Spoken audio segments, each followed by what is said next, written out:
لا ما عاد يرعبني ظلم يهددني لا شيء أخسره.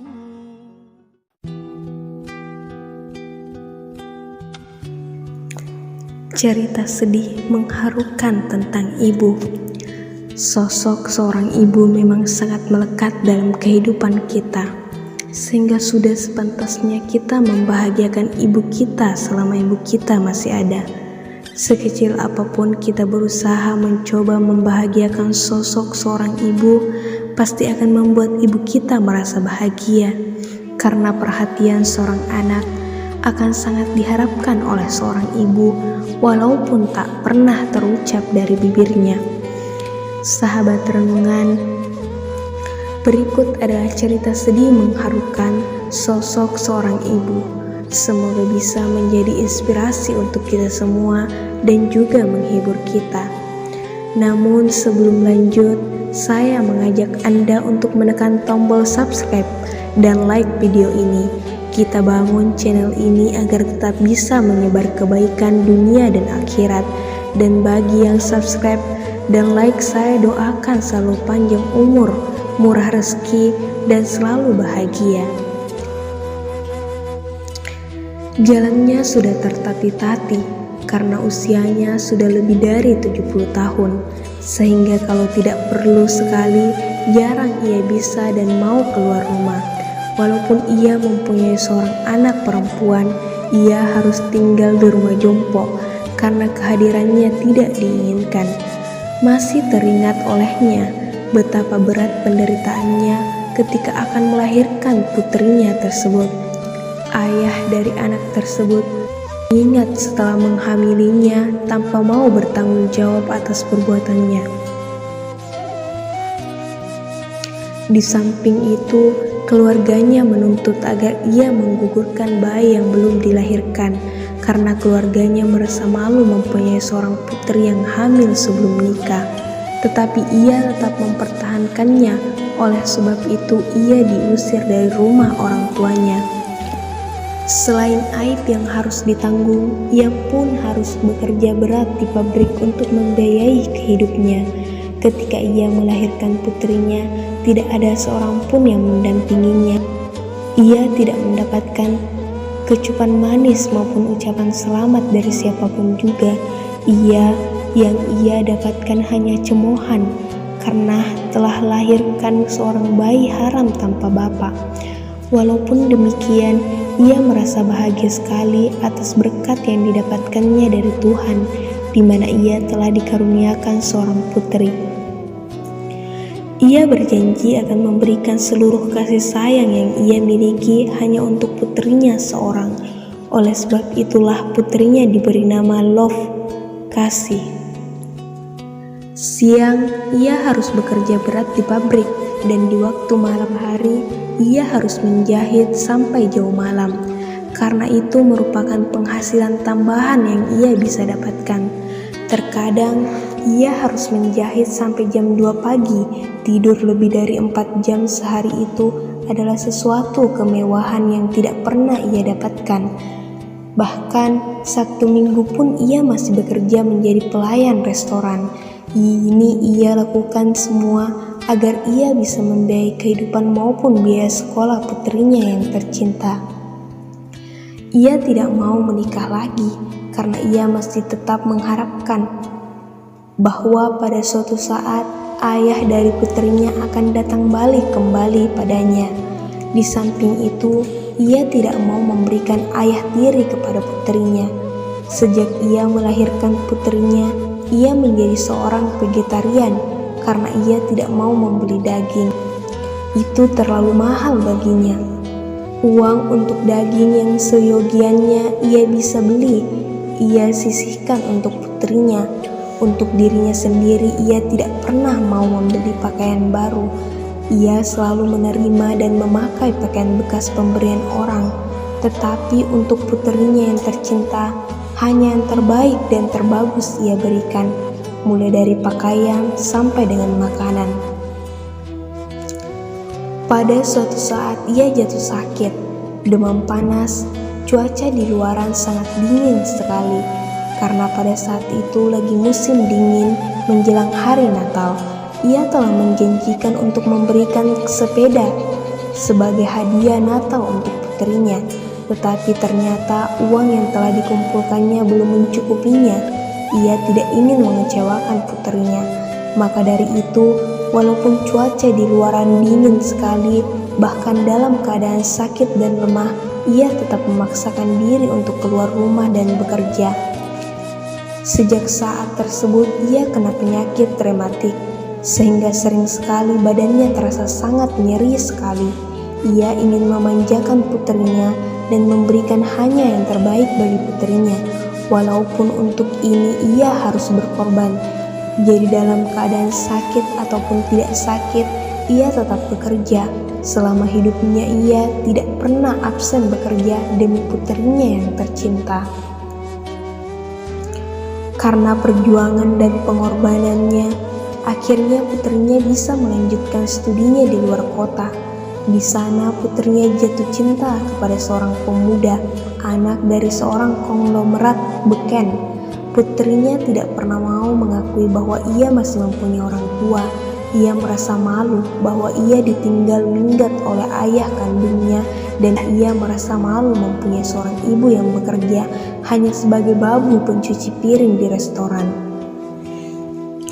Oleh sebab itulah ia mengaku kepada calon suaminya bahwa kedua orang tuanya sudah meninggal dunia. Pada saat putrinya menikah, ibunya hanya bisa melihat dari jauh.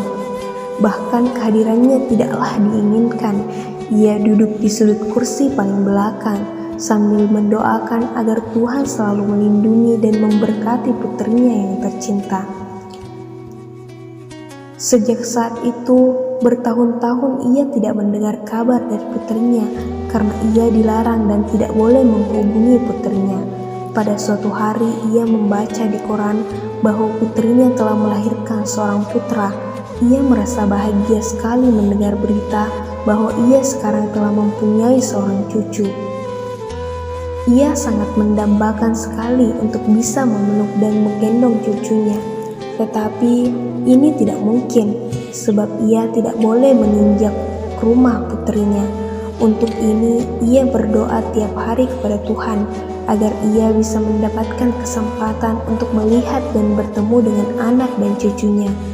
Karena keinginannya sedemikian besarnya untuk bisa melihat putri dan cucunya, ia melamar dengan menggunakan nama palsu untuk menjadi babu di rumah keluarga putrinya.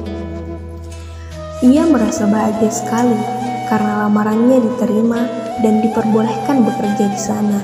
Di rumah putrinya, ia bisa dan boleh menggendong cucunya, tetapi bukan sebagai oma dari cucunya, melainkan hanya sebagai babu dari keluarga tersebut. Ia merasa berterima kasih sekali kepada Tuhan bahwa permohonannya telah dikabulkan. Di rumah putrinya, ia tidak pernah mendapatkan perlakuan khusus. Bahkan binatang peliharaan mereka jauh lebih dikasihi oleh putrinya daripada dirinya sendiri. Di samping itu, sering sekali dibentak dan dimaki oleh putri dan anak darah dagingnya sendiri. Kalau hal ini terjadi, ia hanya bisa berdoa sambil menangis di dalam kamarnya yang kecil di belakang dapur. Ia berdoa agar Tuhan mau mengampuni kesalahan putrinya. Ia berdoa agar hukuman tidak dilimpahkan kepada putrinya.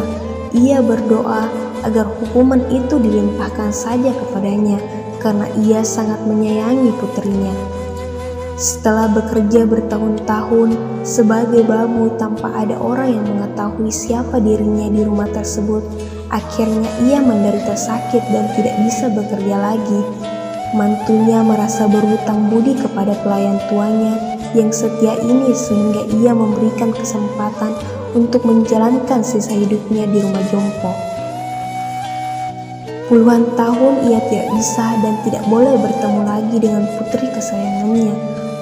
Uang pensiun yang ia dapatkan selalu ia sisihkan dan tabung untuk putrinya dengan pemikiran siapa tahu pada suatu saat ia membutuhkan bantuan.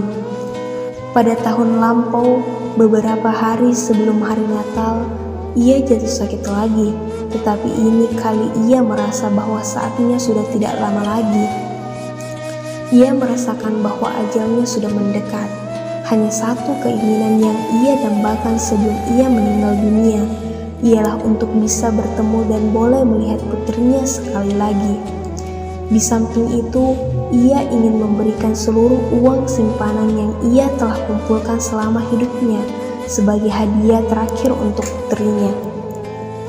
Suhu di luaran telah mencapai 17 derajat di bawah nol, dan salju pun turun dengan hebatnya. Jangankan manusia, anjing pun pada saat ini tidak mau keluar rumah lagi karena di luaran sangat dingin. Tetapi nenek tua ini tetap memaksakan diri untuk pergi ke rumah putrinya.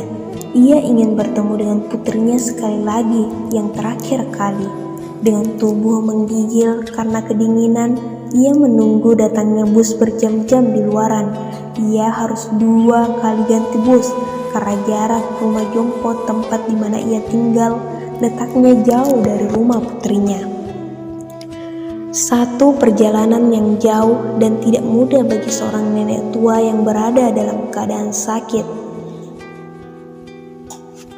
Setiba di rumah putrinya, dalam keadaan lelah dan kedinginan, ia mengetuk rumah putrinya dan ternyata putrinya sendiri yang membukakan pintu rumah gedung di mana putrinya tinggal. Apakah ucapan selamat datang yang diucapkan putrinya? Apakah rasa bahagia bertemu kembali dengan ibunya? Tidak, bahkan ia ditegur. Kamu sudah bekerja di rumah kami puluhan tahun sebagai pembantu. Apakah kamu tidak tahu bahwa untuk pembantu ada pintu khusus, ialah pintu di belakang rumah? Nak, ibu datang bukannya untuk bertamu, melainkan hanya ingin memberikan hadiah Natal untukmu. Ibu ingin melihat kamu sekali lagi, mungkin yang terakhir kalinya. Bolehkah saya masuk sebentar saja? Karena di luaran dingin sekali dan sedang turun salju. Ibu sudah tidak kuat lagi, nak, kata wanita tua itu. Maaf, saya tidak ada waktu. Di samping itu, sebentar lagi kami akan menerima tamu seorang pejabat tinggi, lain kali saja. Dan kalau lain kali mau datang, telepon dahulu. Jangan sembarangan datang begitu saja. Ucapan putrinya dengan nada kesal. Setelah itu, pintu ditutup dengan keras. Ia mengusir ibu kandungnya sendiri, seperti juga mengusir seorang pengemis. Tak ada rasa kasih, jangankan kasih, belas kasihan pun tidak ada.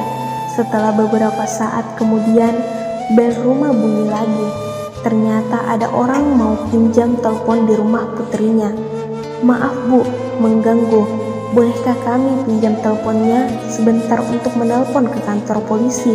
Sebab di halte bus di depan ada seorang nenek meninggal dunia. Rupanya ia mati kedinginan. Wanita tua ini mati bukan hanya kedinginan jasmaninya saja, tetapi juga perasaannya. Ia sangat mendambakan sekali kehangatan dari kasih sayang putrinya yang tercinta, yang tidak pernah ia dapatkan selama hidupnya. Seorang ibu melahirkan dan membesarkan anaknya dengan penuh kasih sayang tanpa mengharapkan pamrih apapun juga. Seorang ibu bisa dan mampu memberikan waktunya 24 jam sehari bagi anak-anaknya. Tidak ada perkataan siang maupun malam, tidak ada perkataan lelah ataupun tidak mungkin, dan ini 366 hari dalam setahun. Seorang ibu mendoakan dan mengingat anaknya tiap hari, bahkan tiap menit, dan ini sepanjang masa. Bukan hanya setahun sekali saja pada hari-hari tertentu. Kenapa kita baru bisa dan mau memberikan bunga maupun hadiah kepada ibu kita hanya pada waktu hari ibu saja, sedangkan di hari-hari lainnya tidak pernah mengingatnya? Boro-boro memberikan hadiah untuk menelpon saja kita tidak punya waktu.